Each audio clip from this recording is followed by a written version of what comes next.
Scott, another convincing result for the New Saints. Yeah, I thought we started brightly. Newtown very well organised, and it was looking like we were going to get in at the half 0-0, which I didn't mind because they've got the game plan. They're setting up well. They're looking to hits on the break, and they did that a couple of times.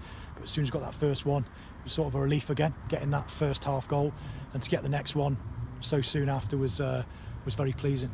And those two, as you say, very late goals in the first half. Yeah. Did that change your team talk plan? Not really, because the message was always going to be, look, don't get frustrated, try and wear them down.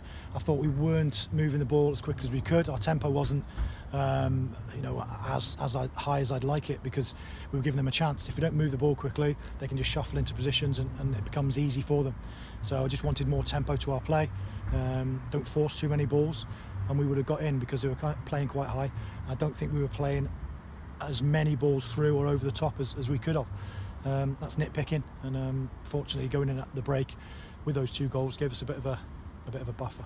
And another brace in the second half, 4 goals in total, 3 different goal scorers. Yeah, pleasing for Jamie. We was telling him to get his hat-trick and asked him how many hat-tricks he had got in his career, and he said none. So he had a couple of chances. It was nice to see Rob's on the score sheet again.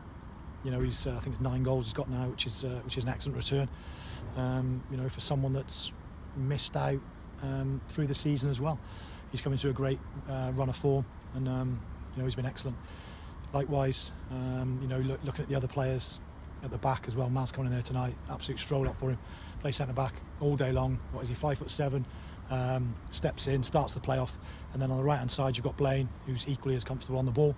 So that's my reasoning in playing him there, because we've got a player of that ability stepping in and playing and making the overloads in midfield. Other teams can't cope with it.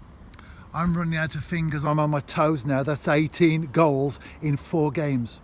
Yeah, and I've just said in there that the clean sheet part is just as pleasing, because teams aren't getting that many chances. Newtown tonight, they've had a couple of set plays, and they've had a couple of chances where they've hit it over the bar. I think it's Robbo had one, and Kenton's had a couple of crosses, but hadn't really troubled us. So that's just as pleasing as scoring the goals as well. Yeah, 4 consecutive clean sheets, just 12 goals conceded all season in the league. Yeah, and if you look at those 2 defeats as well, against teams that you probably wouldn't see us conceding against, it was only by 1-0. So, very good defensively, and like I've said on record, Blaine Hudson out the team, and we are a little bit weaker, not as strong in there, because he's so dominant in the air, and he starts our playoff. And finally, as we look ahead to next week, it's Leon Britton and Llanelli here at Park Hall. Yeah, what an excellent player he's been, and even at his age, I'm sure he'll show our midfielders how it's done next week if he's playing. I'd like to see him playing. He's been such an excellent player for Swansea over the years, and what a signing for Llanelli. To be fair, it's a big signing for them, and hopefully it doesn't spark them into life next week, but the week after, that's fine with me, or the week after that. Scott, as always, thank you for your time. Congratulations on the win, congratulations on the 4 goals, and of course the clean sheet. Thanks Rob.